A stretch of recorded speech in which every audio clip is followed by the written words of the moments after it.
सभी श्रोताओं का हार्दिक अभिनंदन। लीजिए सुनिए पंचतंत्र की कहानी रंगा सियार।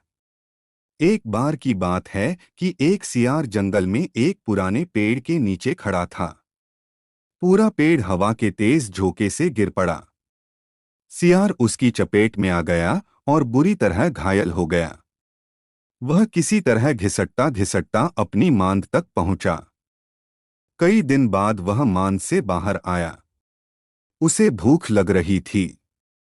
शरीर कमजोर हो गया था। तभी उसे एक खरगोश नजर आया। उसे दबोचने के लिए वह झपटा। सियार कुछ दूर भागकर हांफने लगा। उसके शरीर में जान ही कहाँ रह गई थी। फिर उसने एक बटेर का पीछा करने की कोशिश की। यहाँ भी वह असफल रहा। हिरण का पीछा करने की तो उसकी हिम्मत भी न हुई। वह खड़ा सोचने लगा। शिकार वह कर नहीं पा रहा था। भूखों मरने की नौबत आई ही समझो।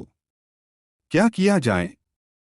वह इधर उधर घूमने लगा पर कहीं कोई मरा जानवर नहीं मिला। घूमता घूमता वह एक बस्ती में आ गया।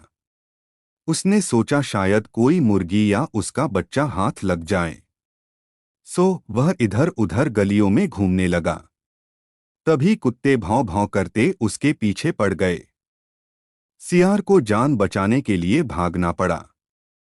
गलियों में घुसकर उनको छकाने की कोशिश करने लगा पर कुत्ते तो कस्बे की गली गली से परिचित थे।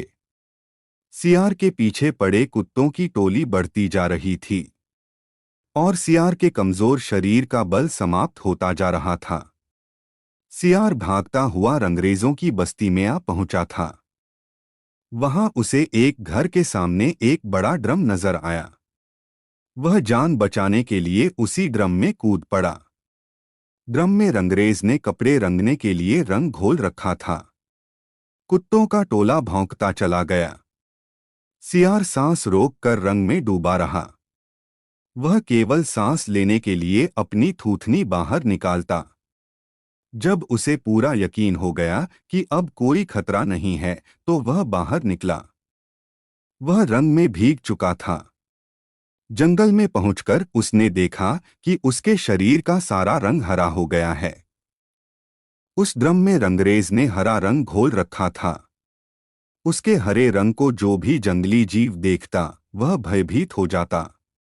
उनको खौफ से कांपते देखकर रंगे सियार के दुष्ट दिमाग में एक योजना आई। रंगे सियार ने डरकर भागते जीवों को आवाज दी, भाइयों भागो मत, मेरी बात सुनो। उसकी बात सुनकर सभी भागते जानवर ठिठके। उनके ठिठकने का रंगे सियार ने फायदा उठाया और बोला, देखो देखो मेरा रंग। ऐसा रंग किसी जानवर का धरती पर है नहीं ना, मतलब समझो। भगवान ने मुझे यह खास रंग देकर तुम्हारे पास भेजा है। तुम सब जानवरों को बुला लाओ तो मैं भगवान का संदेश सुनाऊं। उसकी बातों का सब पर गहरा प्रभाव पड़ा। वे जाकर जंगल के दूसरे सभी जानवरों को बुलाकर लाए। जब सब आ गए तो रंगा सियार एक ऊंचे पत्थर पर चढ़कर बोला, वन्य प्राणियों, प्रजापति ब्रह्मा ने मुझे खुद अपने हाथों से इस अलौकिक रंग का प्राणी बनाकर कहा कि संसार में जानवरों का कोई शासक नहीं है। तुम्हें जाकर जानवरों का राजा बनकर उनका कल्याण करना है। तुम्हारा नाम सम्राट ककुदुम होगा। तीनों लोकों के वन्य जीव तुम्हारी प्रजा होंगे। अब तुम लोग अनाथ नहीं रहे। मेरी छत्रछाया में निर्भय होकर रहो।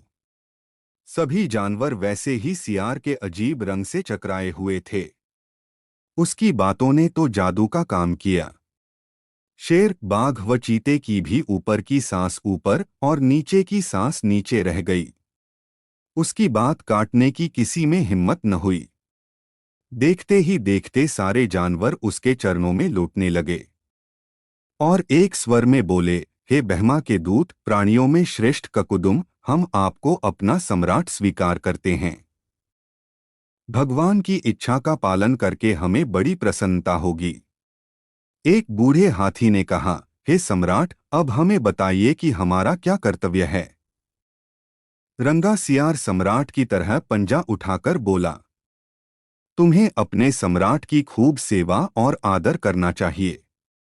उसे कोई तकलीफ नहीं होनी चाहिए। हमारे खाने पीने का शाही प्रबंध होना चाहिए। शेर ने सिर झुकाकर कहा, महाराज, ऐसा ही होगा। आपकी सेवा करके हमारा जीवन धन्य हो जाएगा। बस सम्राट ककुदुम बने रंगे सियार के शाही ठाठ हो गए। वह राजसी शान से रहने लगा।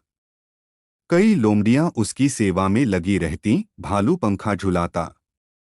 सियार जिस जीव का मांस खाने की इच्छा जाहिर करता, उसकी बलि दी जाती। जब सियार घूमने निकलता तो हाथी आगे आगे सूंड उठाकर बिगुल की तरह चिंघाड़ता चलता। दो शेर उसके दोनों ओर कमांडो बॉडी गार्ड की तरह होते। रोज ककुदुम का दरबार भी लगता। रंगे सियार ने एक चालाकी यह कर दी थी कि सम्राट बनते ही सियारों को शाही आदेश जारी कर उस जंगल से भगा दिया था। उसे अपनी जाति के जीवों द्वारा पहचान लिए जाने का खतरा था। एक दिन सम्राट ककुदुम खूब खा पीकर अपने शाही मांद में आराम कर रहा था कि बाहर उजाला देखकर उठा। बाहर आया तो चांदनी रात खिली थी। पास के जंगल में सियारों की टोलियां हू हू की बोली बोल रही थी। उस आवाज को सुनते ही ककुदुम अपना आपा खो बैठा। उसके अंदर के जन्मजात स्वभाव ने जोर मारा और वह भी मुंह चांद की ओर उठाकर और सियारों के स्वर में मिलाकर हू हू करने लगा। शेर और बाघ ने उसे हू हू करते देख लिया। वे चौंके। बाघ बोला, अरे, यह तो सियार है। हमें धोखा देकर सम्राट बना रहा। मारो नीच को। शेर और बाघ उसकी ओर लपके और देखते ही देखते उसका तिया पांचा कर डाला। सीखा, नकलीपन की पोल देर या सबेर जरूर खुलती है।